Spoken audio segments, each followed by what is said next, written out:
LBC weather: outbreaks of rain continuing tonight, with showers dying out in the early hours across central and southern parts. Further heavy rain and strong winds reaching the southwest by dawn, a low of 3 degrees. From Global's newsroom for LBC, I'm Holly Jones. This is LBC. From Global, leading Britain's conversation with Tom Swarbrick. Very good evening to you. Just gone 6. You are listening to Tom Swarbrick in for Eddie Mair here on LBC, and tonight's election call. Throughout the general election period, you have at this time, from Monday to Thursday at least, heard from the Conservative Party, from Labour, from the Liberal Democrats, from SNP, from Plaid, from the Greens, and tonight, the Brexit Party. Ben Habib from the Brexit Party is CEO and founder of the First Property Group plc. He was elected a Brexit Party MEP for London at the 2019 EU parliamentary elections, a set of elections in which the Brexit Party, of course, did rather well. How do you feel it's gone over the course of the general elections so far? 0345 6060 973. Have you been pleased to see Nigel Farage make a pragmatic decision in standing down candidates in the 317 seats that the Conservative Party won last time around? Or are you a little bit worried that the Brexit Party have cut off their nose to spite their face? They won't have the power in Parliament that they were hoping to have in order to force the hand of a potential Prime Minister Johnson to get the kind of Brexit you want to see. And is the Brexit Party just about Brexit? Are there other things that they have put in their manifesto when it comes to voting reform or the NHS or the annual immigration targets that you think could be improved or that are bang on? 0345 6060 973. You can, of course, call, text or tweet, and we're live too. You can watch us on the LBC website, lbc.co.uk. You can watch us on Twitter, on Facebook, on YouTube. I gather that there are pubs showing it. We're everywhere. We'll come to your calls in a few moments. First, let me introduce Ben. Welcome to the show, Ben. Thank you for being there for us. Thank you, Tom. You are around 3 or 5% in the polls, something like that, depending on which polls you look at. How well's it going?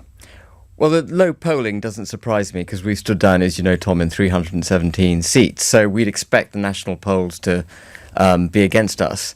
What I'm hearing anecdotally from our candidates on the ground is actually that there's been a good reception for them. We're standing and working hard in Labour seats, particularly marginal ones. And this election is going to be won and lost on 25 to 30% of the vote in each constituency. So, you know, anything could happen. Polls have been tremendously wrong in the past, and we'll just wait and see what happens on the 12th of December. But the feedback I get from the candidates and Nigel is that it's going well. What's a good number of MPs for you? Well, I think if we get any MPs, it'll mean that the polls are wrong. And that means something seismic has happened in British politics. So I think anything 5 would be phenomenal. 20 would be extraordinary phenomenal. And at 20, I'm pretty certain we would be holding the balance of power in Parliament. Probably with less than that, we'd be holding the balance of power. Do you think that's likely? 20 Brexit Party? I think it's unlikely, being frank. But you just don't know. It's going to be a low turnout, marginal seats. Anything could happen. You obviously, Brexit is the main thrust of the Brexit Party. It is a reason for being. So we'll come on to that. I suspect plenty of callers on that in a few moments. You also got with you a small blue I've got pamphlet. A contract what are you calling with the this? people. A contract for the people, not a manifesto. Not a manifesto. No, we've come to dislike the word manifesto. It tends to be But yet you've observed. written down various pledges to the people. We have, yeah. What's the difference between that and a manifesto? Well, a manifesto is observed in the breach, and if we had any influence on politics, we would give effect to these promises. OK. Let's come to some of the calls. 0345 6060 973, the number. Joe's in Southend to kick us off. Hi, Joe. Hi, good evening. Thank you for having me on. No problem. You're through to Ben. Hi, Joe. Hi. May I ask you a question? Basically, your Brexit Party mantra is what you call, what you're after primarily is what you call a clean break from the EU. Is that correct? That is our ideal position, yeah, to get away from the EU, yeah. So the layman translation of that is no deal. Is that correct? Well, it needn't be no deal. We've said clean break to make it utterly clear that we don't want any other, ongoing institutional oversight from the European Union. But, a normal free trade agreement in which dispute resolution is done through an arbitration provision rather than subject to the European Court of Justice would be perfectly acceptable to us. We just want to be certain that we're not locked into the EU potentially in perpetuity, which is why we say okay. clean break. So basically, you're happy to go on WTO terms. You're happy to do all the things that separates us from the EU immediately at every level. Absolutely. From day one. Yeah, from day correct? one. Yeah, absolutely. Is that good for you, So Joe? Do you may like I that? ask you, how do you then reconcile that with all the advice that the experts have given and the opinion that the experts are giving to the country, starting from the Institute for Political Studies, the Bank of England, the CBI, business lobbies, business groups, but that what you're proposing is actually a disaster for the country. Yeah, well, I have to take you back to 2016 to explain our position. You might recall, Joe, that back in 2016, all these same bodies were forecasting an immediate and deep recession if the United Kingdom simply vote to leave. And, George Osborne's on the record saying that 1 million jobs would be lost, 75,000 jobs would be lost from the city. We'd have a deep recession. And bizarrely, George Osborne's response to all of that would have been more austerity. And indeed, the Bank of England back then had put aside £250 billion in case there was a run on the banks. And as we now know, actually 1 million jobs were added to the economy. We've had wage growth. The United Kingdom is actually in a very good place compared to its European peer group across the Channel. And that Project Fear has basically been put paid to. So because they were wrong then, they're wrong now? Well, I just want to develop what I'm saying. So in January this year, the Financial Times declared, on the 21st of January, you can look it up, that there's no single major economist now forecasting a recession in the event of a no-deal Brexit. And the reason those economists had come round was because some preparation, very little preparation, as we know now from Philip Hammond, had actually taken place. And we went on preparing. And in March this year, Mark Carney, who some people think is a Remainer, came out and said, actually, the city is now ready for a no-deal exit.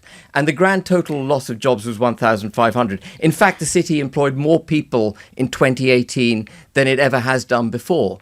So I think the real nub of the problem here... Sorry, Tom. No, go on. So the real nub of the problem here is that Theresa May's government didn't do any proper no-deal planning. It allowed the no-deal prospect to be hijacked by those who wanted to undermine it.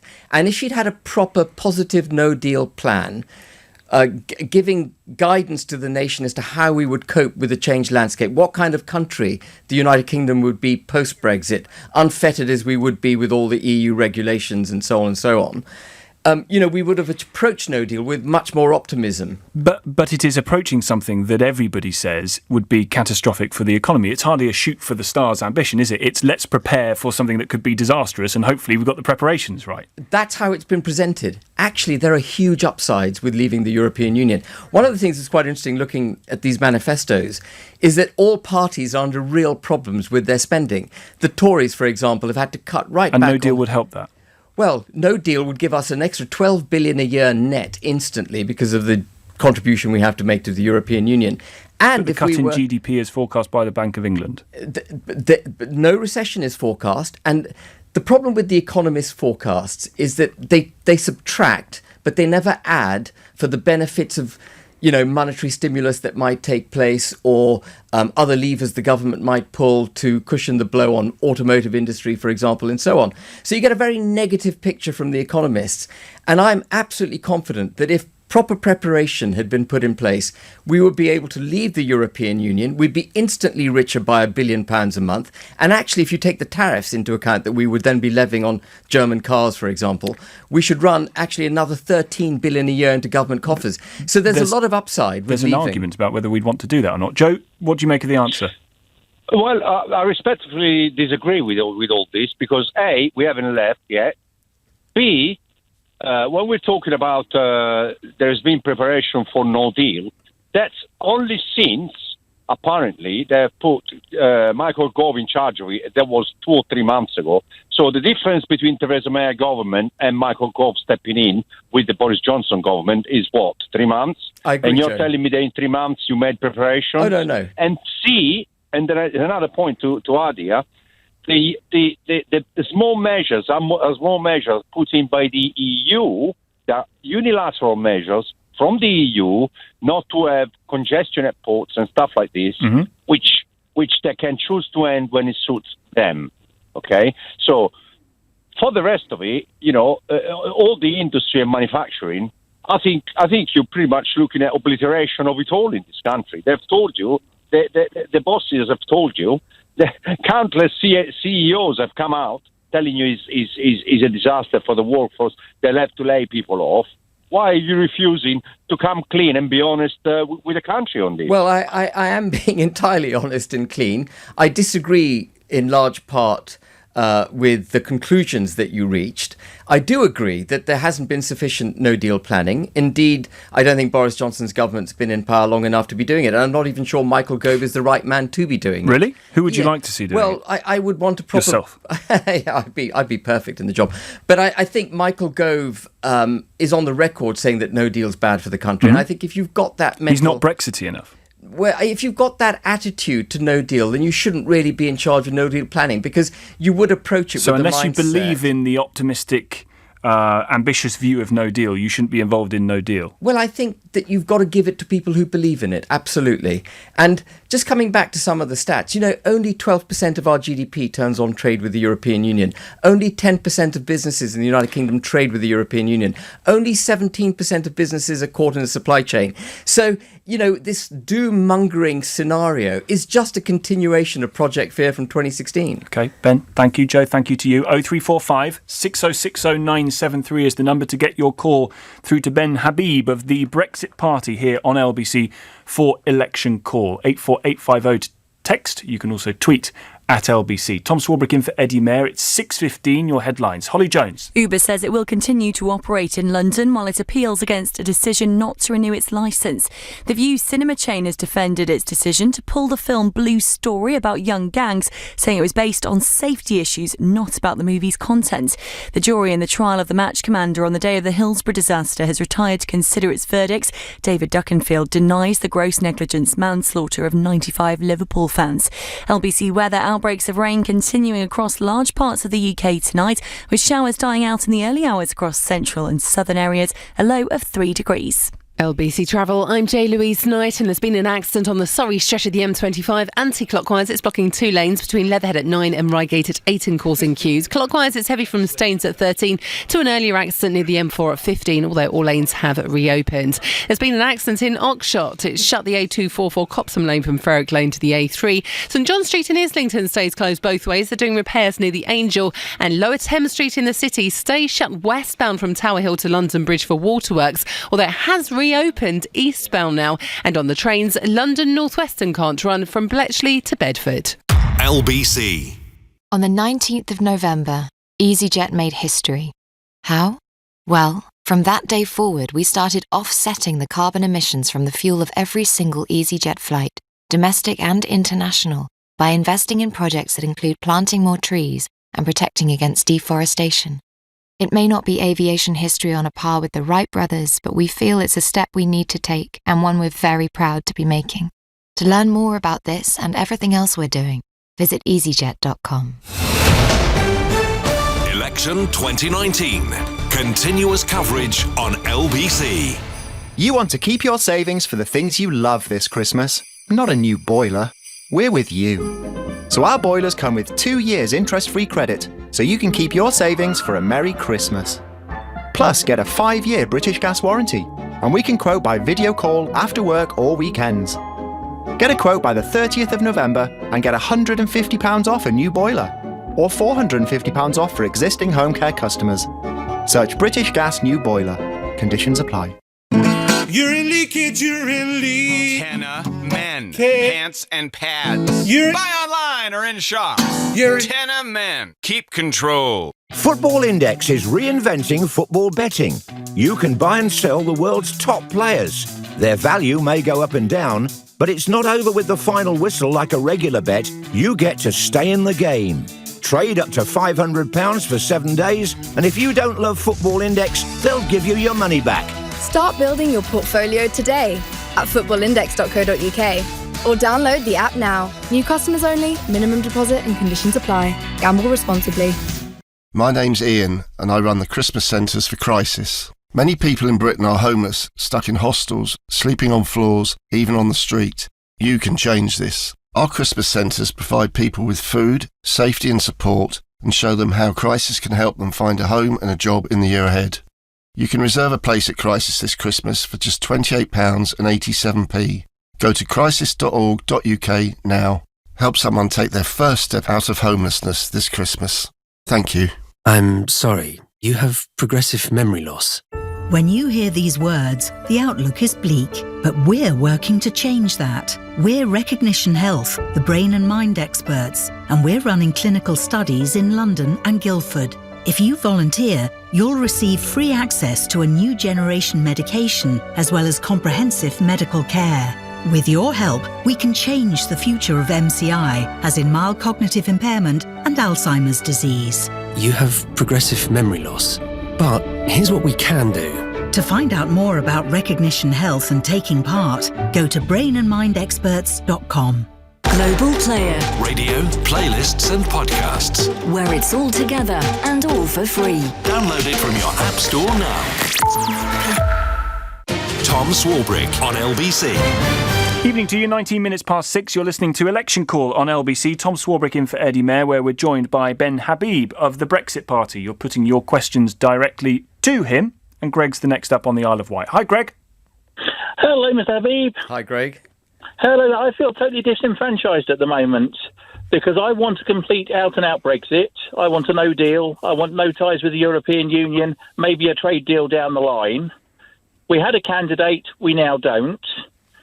I can't vote for Mr. Johnson because his deal is spending £39 billion to sort of take us out, but we're still completely tied with no say in the European Union.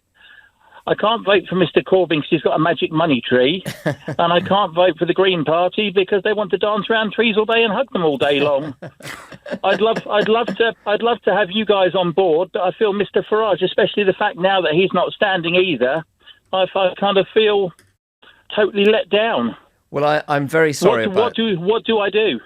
I'm very sorry that you feel let down, and you're not the only one who feels let down. I don't feel my views being represented, to be fair. Yeah. Indeed, I feel, in a way, slightly disenfranchised myself because I live in Fulham, and I had an excellent candidate in Fulham who's now been stood down. You're a Brexit Party spokesperson and MEP who feels disenfranchised. Well, I'm in Fulham, so I can't vote for my own party. And, I've just been candid. That's a fact.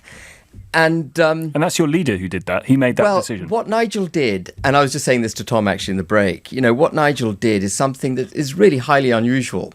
The Brexit Party, like any other entity, is an organism which wishes to promote itself and grow.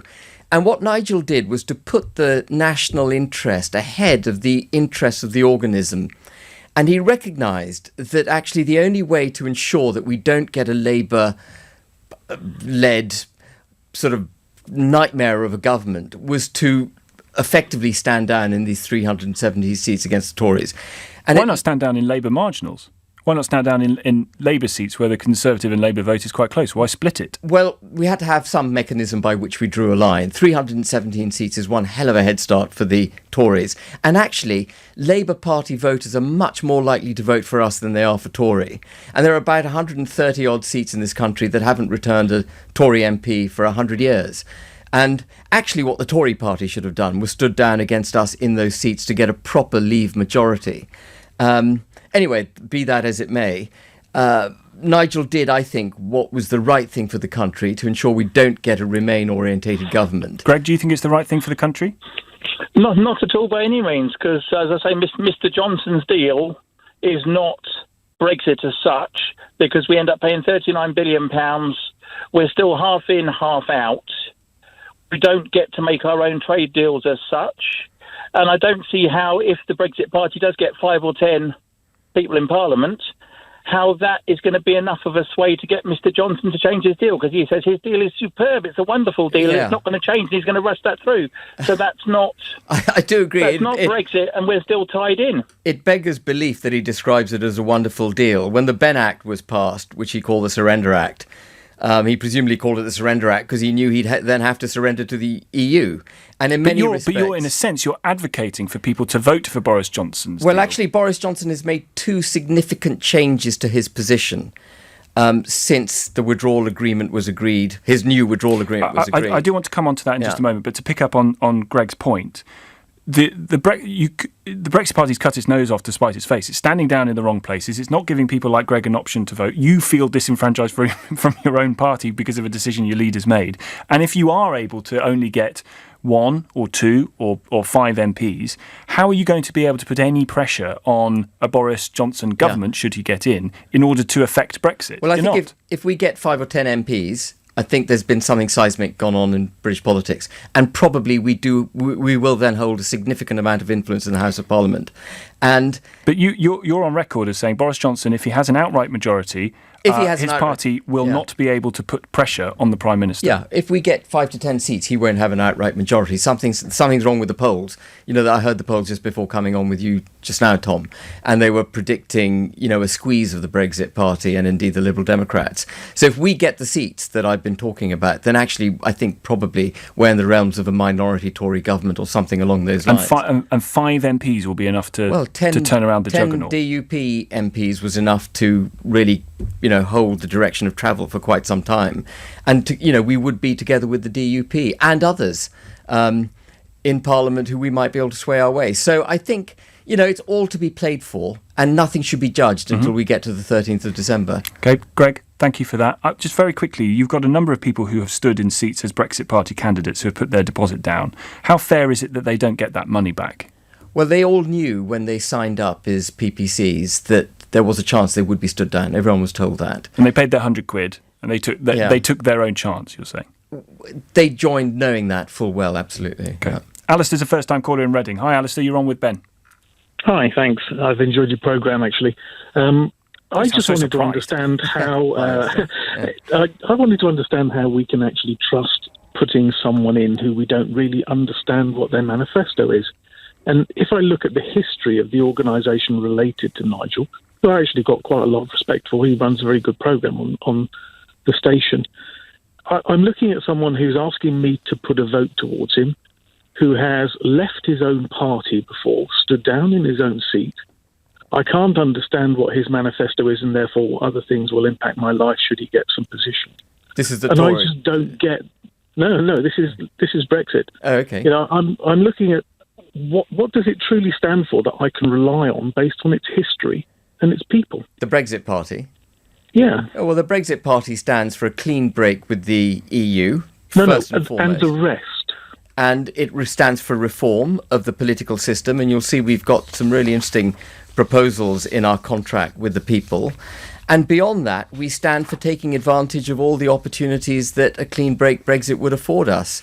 The ability to recapture the 12 billion a year that we pay net over to the EU, the ability to selectively remove tariffs on goods which artificially keep up the cost of living in the UK, but impose tariffs where we need to impose them. Everything you've just said accounts for effectively Brexit. What I'm asking you for is if you want to vote, and everyone else who has to come to the table has to put up a proper manifesto, hopefully costed, there may be some reality in it, God knows. But I'm asking you about the long-term commitment of a party that last time, if I looked at the previous party Nigel ran, fizzled out and died and completely disappeared. So anything that as a vote that was placed on it disappeared with it. Well, all you've said is Brexit. Well, there's a great deal to be done post-Brexit. What's starkly absent from the major parties' manifestos is any genuine attempt at political reform. You haven't even given me that. You haven't even given me what your changes would be. Oh, well, we would make it compulsory to have a by-election in the event that MPs cross the floor. We've proposed the ability for the electorate to call a binding referendum on issues as long as there are 5 million people or more who wish to have the referendum. The thing is, you can kind of say whatever you like, because the chances of you being in a position where you can affect any of this is almost zero, isn't it? I mean, you can put for things like, so you talk about in here, one really important issue for a lot of people is broadband, and we've heard a lot about broadband over the last few days. Your pledge is to provide, quote, base level domestic broadband in deprived regions. Yeah. What does that mean? Well, exactly what it says, to make broadband broadly available. What is base level domestic broadband? Well, so that everyone across the country, and not just, the South and Londoners, have the ability to access broadband freely. And But you say in deprived regions. Yeah, well, we're thinking principally about the north, areas in Wales.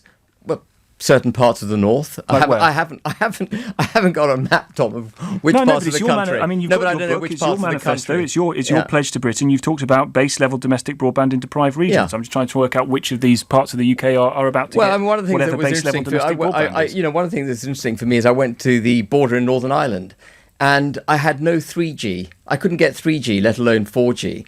And these places have been underinvested in. And I think one of the reasons people are fed up with the established political parties is because every time we come round to elections, they get all sorts of promises made to them and little delivery. And one might argue that the Brexit Party is guilty of exactly the same. You've got a base level domestic broadband free to deprived regions. We don't know what base level domestic broadband is. We don't know which deprived regions, and you're not going to be able to deliver the purpose of this document is to set a direction of travel and make it clear what our intentions are. So these aren't promises? These are promises. And our intention would be to get that implemented across the country so that wherever you go, you can get broadband. But get what implemented? What is base level domestic broadband? Well, I'm not a technical expert. I mean, you tell me what you think broadband is, Tom. It's the ability to get a Wi-Fi signal on your computer and telephone. And those would be given to deprived regions for free? Well, I don't think it's for free. I think our idea is to partner with firms. The notion that you could privatise BT broadband somehow and roll out at the cost of 100 billion and 20 billion a year free broadband for the nation is unaffordable. That's obvious. So, you've got to do it in a manner which is affordable. Okay. Alistair, thoughts? Well, I think I haven't heard anything at all amongst all of that about whether there's any consistency in the party. Because if I look at what did happen with the previous parties that were led by Mr. Farage, I don't have any confidence that after the election, should they get some seats, that he will remain, that the focus will remain with it, or that there's going to be a party that will continue on. Well, I don't have that credibility at the table because it's almost like it's playing fast and loose with the vote. It has a single ethic and it has a single goal. And afterwards, what happened last time, the party disappeared. Okay. I need to see that credibility in that long term. Well, I think Nigel would be the first to admit that he made a mistake leaving the battlefield after the referendum. He had thought that the Brexit had been delivered, and it hadn't. And we're not going to make that mistake now. We've had 3 years of a constitutional crisis.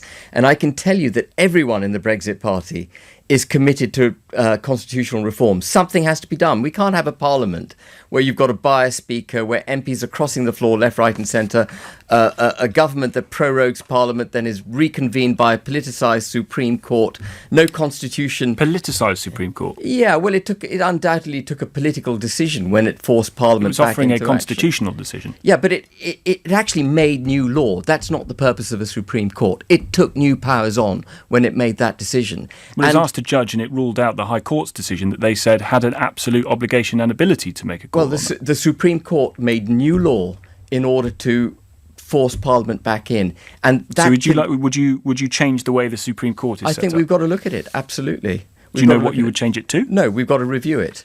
It's got to be because reviewed. it took a decision you didn't like. No, I was actually I thought the proroguing of Parliament was a contrivance. I don't think Boris Johnson should have done it.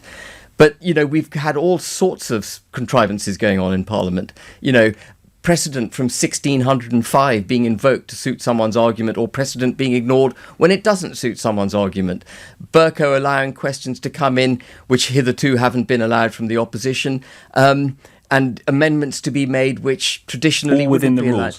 All within arguably within the rules. And I think it's time that we had some kind of written constitution, and that's one of the things we're proposing in our contract with the people, that we've got to make this a serious proposition now. Our Parliament's got to behave along proper lines because it's misbehaved for 3 years. Okay, Ben, thank you. Ben Habib. More of your calls to him. 0345 6060 973 84850 to text, tweet at LBC. Tom Swarbrick in for Eddie Mair. Election call on LBC. 6:32 is the time. Your headlines. Holly Jones. Uber says it will appeal a decision not to renew its licence to operate in London. Transport for London says it's found evidence of safety breaches. Uber says it will continue to operate while it appeals the decision and it doesn't affect their licences in other UK cities. View says it's withdrawn gang movie Blue Story from what it's called 25 significant incidents reported at its venues within 24 hours of the film's release. The cinema chain says the decision was made for safety reasons, not because of the film's content. Tony Blair says a Labour or Tory majority government would pose a risk to the UK. The former Prime Minister says both parties want to win on the basis that the alternative is worse. On the campaign trail, Labour's revealed plans to take on dodgy landlords. Boris Johnson says the Conservatives would maintain armed forces numbers. The Lib Dems are committing to spending extra money on defence and aid. LBC weather: outbreaks of rain continuing across large parts of the UK tonight, with showers dying out in the early hours across central and southern areas, a low of 3 degrees. Nick Ferrari at breakfast, LBC. Police officers attacked all at the screening of a movie that's now been banned. I talk of Blue Story. Cinema chains The View and Showcase now pulling the movie or banning it. Are they right? Lottie and Bromley. Having white guys telling a story that they don't actually know is quite challenging. What Andrew did, so Rap Man, that's his actual name, he's put in perspective what makes these people turn to this gang violence and what makes them carry on in such a heinous way and carry on these awful acts. Do you think it should be banned? I absolutely don't think it should be banned. When films like this are released, every person to go out and watch it, to encourage more films like this to be commissioned because they are important, Nick. Nick Ferrari at breakfast, weekday mornings from 7, LBC. This December, Amazon delivers the Premier League. Watch every game on the 3rd to the 5th of December, including Man United Spurs. Oh, brilliant goal! And a Merseyside derby. Listen to the noise at Anfield. And don't miss all Boxing Day games. One of the great football days of the year. 20 games, live and exclusive. That's beautiful! The Premier League this December, included with Amazon Prime. Euronics is different. Independently owned electrical retailers in over 600 local stores across the country, offering great brands, great service, great value, and always proud to be local. That's the Euronics difference. And right now, they've got some great deals for Black Friday too. Definitely worth a look, if you ask me. Find your local store or shop online at euronics.co.uk. Calling all hard-working minicab drivers. Are you the very best London has to offer? Yes? Then Greyhound Cars, one of South London's oldest and most progressive minicab companies, want to speak to you. Spend less time travelling to jobs and more time earning money. With a very busy day circuit, we have high demand and are now offering great bonuses and mileage rates for the very best drivers. You could pay as low as 10% commission. Start today at greyhoundcars.co.uk. The John Lewis & Partners Black Friday event is now on. There are hundreds of great offers across home, electricals, fashion and nursery in-store and online. So if you're starting Christmas shopping early or you've got your eye on something for yourself, now's the perfect time. Click and collect from any of our shops and also at Waitrose & Partners. Terms and conditions apply. See in-store or online for details. I'm sorry, you have progressive memory loss. When you hear these words, the outlook is bleak, but we're working to change that. We're Recognition Health, the brain and mind experts, and we're running clinical studies in London and Guildford. If you volunteer, you'll receive free access to a new generation medication as well as comprehensive medical care.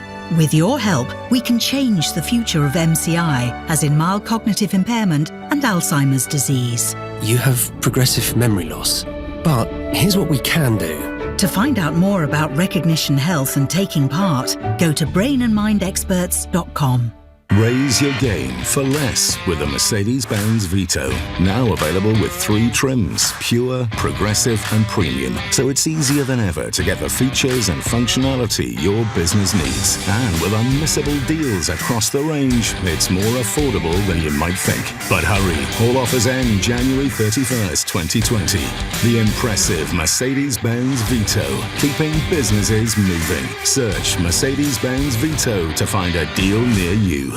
This is LBC, leading Britain's conversation with Tom Swarbrick. Election call on LBC. Ben Habib from the Brexit Party in the chair. Let's go to a place which you're starting, I think, to know a bit better as a new MEP, to Brussels and to Sharon. Hi, Sharon.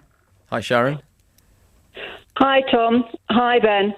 I just heard that the Brexit Party is considering supporting a referendum if more than 5 million people ask it. So as 6 million Brits asked for revocation of Article 50, will you be supporting that No, because as a referendum? The small print of our policy would be that once a referendum's been held, you can't hold one on the same subject for 10 years.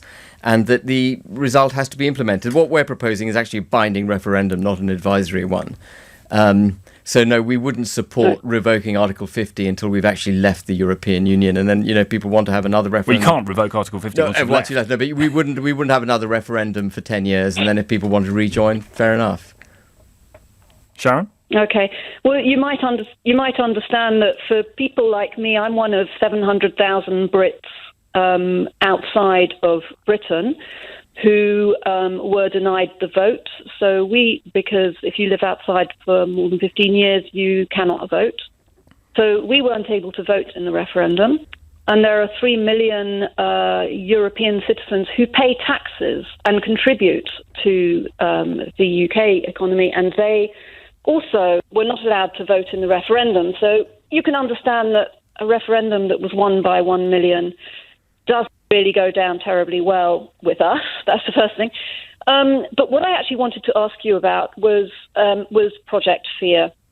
Yeah. You highlight Project Fear from the past. It's an old trope. The actual reality is things like Ernst & Young did a study that showed that more than £1 trillion worth of investments have already left the UK since the Brexit referendum. 7,000 city jobs have gone to other European capitals as people adjust. I'm sorry to push you to a question, Sharon, but I'm going to have to push you to a question, I'm afraid. Okay. So my question is, how can you talk about that kind of Project Fear when the way in which Brexit was through a different kind of Project Fear, which was fear of a dictatorship EU, which does not exist. The EU is set up as to stop abuse of power, and fear of immigrants when that is not a good way to go. And then you've moved on to Project Hate. Sharon, and we've got Leave.eu continues with that. How can you justify that? Okay, thank you. We've got there. The hate and the fear-mongering that is being I'm not pushed out by the Brexit Party. There is no hate or fear-mongering being pushed out by the Brexit Party. At all? At all. The Leave.eu stuff not associated with you? Leave.eu is nothing to do with me. Mm-hmm. There are, I think Richard Tice may have been a member of Leave.eu. I'm not aware. Associated with him? I'm not aware of any hate being put out by Leave.eu. Were you a fan of the poster that Nigel Farage stood in front of in 2016 with the floodgates are open and that line, the snaking line of people that were apparently coming to the UK? I'm not an apologist for Nigel, and someone should ask that question directly of Nigel. But you yourself, as a Eurosceptic, were you happy with that message? Because a lot of people were very, very upset by that. Yeah, and look, back in when was it? That was 2016. Back in 2016, Angela Merkel had unilaterally decided that she was going to let in 1 million refugees from Syria into Europe. And it was Angela Merkel. It wasn't initially a European Union decision. And a lot of countries had targets foisted on them, numbers of people they had to take. And some countries pushed back, like Poland and Romania and so on. And, of course, with the fear of freedom of movement, or with the ability of freedom of movement. Some people see it as a joy, freedom of movement, rather than to be fearful of. Well, I mean, if you look at freedom of movement, actually, I don't want to get caught in a kind of discussion on colour and racism and all that kind of thing, because I think it's a complete red herring. But if you look at freedom of movement, actually, that is a semi-racist immigration policy, because it principally opens up immigration to predominantly white people across Europe. What we're proposing in our contract with the people is a points-based system allowing people into the country where the country needs that kind of resource. That might be because people born in Europe at this stage, they are predominantly white. It's not freedom of movement for people because they're predominantly white. It just happens to be the case that more people are than aren't. But surely if one's looking for equitability, one should judge immigrants and the potential to come and reside in your country based on what that individual has to offer and what the country needs. And by the way... So why bring in race? Why bring in colour? I wouldn't. I said I don't want to. But you said it was potentially racist, or it had I said I don't want to. I said if one was going to talk about racism in immigration, potentially one could describe freedom of movement as a sort of white orientated immigration policy. But that also it would be rubbish to, you think? It would be what? Sorry. That it would be rubbish to describe freedom of movement as potentially racially oriented. Well, I really don't want to get into that sort of discussion. The allegation was made that Leave.eu and that poster and so on have been using language of hate and racism to get to win their way with the electorate. And I think that's simply wrong. OK. Tony's in Woodford. Hi, Tony. Yeah, good evening, Ben, and good evening, Tom. Would the post-Brexit, do the Brexit Party want to change workers' rights? For example, do they want to cut trade union power post-Brexit? We haven't opined on trade union power. I think that there are a lot of laws that we have to adhere to as a result of European legislation, which we would be able to, jettison if we so wished. I'm not suggesting for a moment that we should weaken employment rights, but what I am suggesting is that the country should have the ability to chart its own course depending on what it needs from time to time. Yeah, I was just concerned. I know the Tory party want to cut trade union powers, and I just want to know if the Brexit Party wanted to do the same thing. That was my concern. That I know I think the Tories would certainly like to ban strikes in this country if they can get away with it. Well, I just wanted to know if the Brexit Party supported them in what they aspire to. We don't support banning unions. No, But in the Conservative Party manifesto, they talk about what they would do on trade union laws and rules. Would you support that if you were called upon to as part of a Conservative government? No, we're not here actively supporting the Tory party. We've got to get into just accidentally. What we're trying to do is keep Labour and SNP and Liberals out of power. And I think we've effectively achieved that, by the way, by stepping down in 317 seats. No, but that's not our position. We're not in favour of banning unions. Tony, final thought?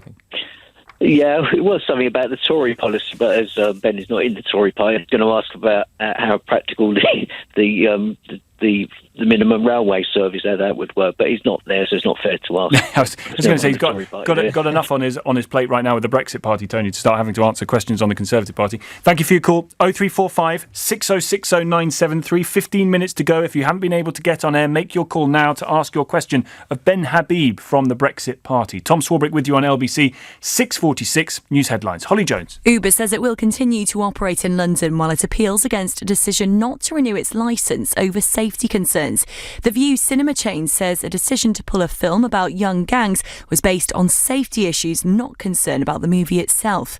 North Wales police say an aircraft reported to have crashed near Anglesey this afternoon had one pilot on board who's still missing. LBC weather: outbreaks of rain continuing across large parts of the UK tonight. Showers dying out in the early hours across central and southern areas, a low of 3 degrees. LBC Travel, I'm J-Louise Knight, and the clockwise M25 still very slow from Staines at 13 to an earlier accident near the M4 at 15, although all lanes have reopened. Anti-clockwise, it's much better now towards Reigate at 8 after another accident earlier. There are queues on the coastbound M20 from Rootham at 2 to a car that's broken down near Leybourne at 4. Repairs in Islington mean St John Street still shut both ways at the Angel. Just south of Cheam, an accident's closed Belmont Rise both ways, and in the city, Lower Thames Street stays shut westbound from Tower Hill to London Bridge for waterworks, but it has reopened eastbound. Coming up at 7 on LBC, Ian Dale. Coming up at 8 p.m, it's the cross-question election youth debate with 4 young politicos aged 21 or under. Your questions to them after 8. Ian Dale on LBC.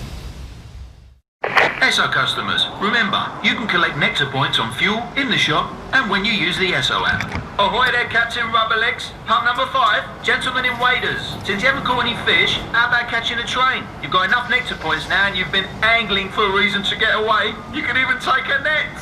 Sorry, I couldn't help myself. Earn on the things you need, spend on the things you want. Esso Nectar, helping fuel your everyday. Available at participating Esso sites. For more information, visit esso.co.uk. Dell's biggest Black Friday ever is on. Save up to £700 on Windows 10 laptops and desktops, plus up to 50% off across our award-winning monitors, all with free delivery. Call 0800 085 4878 to talk to a Dell advisor today. That's 0800 085 4878. Or visit dell.co.uk/SB deals for details on the best offers in Dell's biggest Black Friday ever. Limited time online offer. Hurry while stocks last. T's and C's apply. Did you know you can get real-time updates to find out when your bus is due? There are loads of mobile apps available, powered by TfL data, or you can visit our website, all of which make it easier than ever to plan your journey. Running for the bus may soon be a thing of the past. Search TfL improvements. To the Mayor of London and TfL, every journey matters. If you're collecting your prescription, don't assume you can claim it for free. Not all benefits entitle you to free prescriptions. And if you claim when you're not entitled, you could face a penalty charge of up to £100. Thankfully, there's a simple way to find out if you should be paying. Search Check Before You Tick online and use our eligibility checker to find out if your benefits mean you can claim for free. Or you can ask your pharmacy team. So always remember to check before you tick. This was brought to you by the NHS. This December, Amazon delivers the Premier League. Watch every game on the 3rd to the 5th of December, including Man United Spurs. Oh, brilliant goal! And a Merseyside derby. Listen to the noise at Anfield. And don't miss all Boxing Day games. One of the great football days of the year. 20 games, live and exclusive. That's beautiful! The Premier League this December, included with Amazon Prime. At Ring, we've reinvented the doorbell. So no matter where you are, you can watch over your home and the things you care about. Ring Video Doorbell streams HD video and two-way talk straight to your phone, so you can speak to whoever's at your door from anywhere. Delivery. Oh, great. Could you leave it with my neighbour, please? Sure, no problem. See, hear and speak to whoever's at your door from wherever you are with Ring Video Doorbell. For exclusive Black Friday offers on selected video doorbells and cameras, visit ring.com and major retailers. At Lidl, we're big on those little reasons to be jolly. Like our delicious Favorina all-butter mini Stollen bites for just $1.99 and 6 deluxe mince pies for just $1.35. Big on a Christmas you can believe in. Now that's big on quality and always Lidl on price. Subject to availability, selected stores excludes NI. Tom Swarbrick on LBC. Call 0345 6060 973. Straight to your calls. Here's Tom in Oxbridge. Hi, Tom. Hi, Tom. Hi, Tom. Far away. Tom, I'd like to ask Ben what his intention would be about the runways at Heathrow and HS2. Well, HS2, we as a party are on the record and indeed in our contract with the people, we wish to scrap it. We think it's going to suck the life out of the areas to which it's meant to be serving and serve only London's purposes. We don't, and it would cost up around 100 billion, we think, contrary to all the numbers that have been so far put forward. It's been edging up towards 100 billion recently. And that would give us a lot of money to spend on other projects. As far as the third runway is concerned, we don't have an express policy of the party.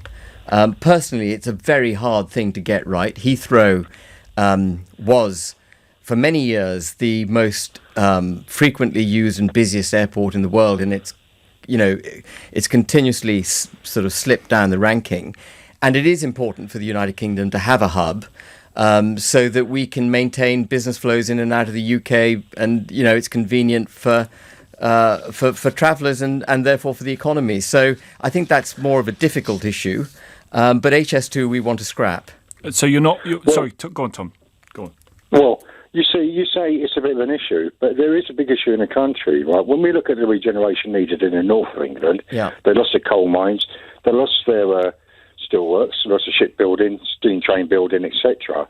Okay, and when we look at the damage going to be done by HS2 and HS3, and the sacrifice people have got to make around Heathrow with their homes, lands, etc., we're going to get more planes piling up over our cities, meaning more high air congestion and low ground congestion when they land, more traffic noise, more road congestion. Now, the simple answer to this will be, to kill all these environmental problems and saving land, etc., will be to put all that money from Heathrow, HS2 and 3 into one package and take those airports, put them in the north of England, regenerate the north of England, giving the people a hub, a solid base to build the future on.